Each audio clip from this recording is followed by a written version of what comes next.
कहाँ से पकड़ के लाया इसको? आई बारू बंगाल से गोरी बचके। आप भी ठीक करके देता हूँ।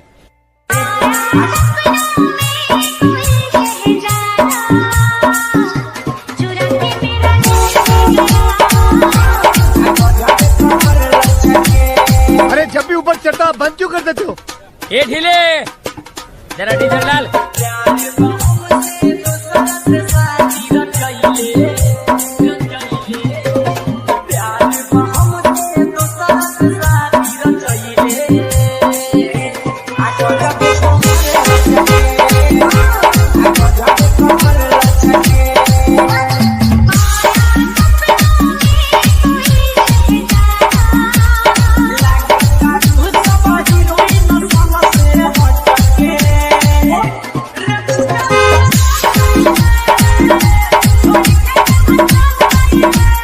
Bihari music, Bihari music, Bihari music.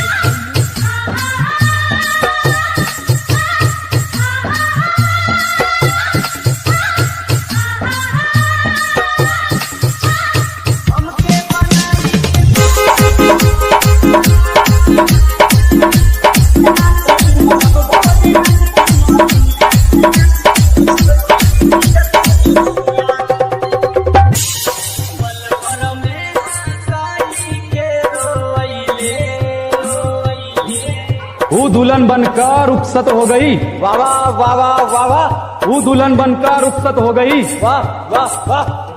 कहाँ तक करोगे ऊ का पीछा? वो किसी और की हो गई।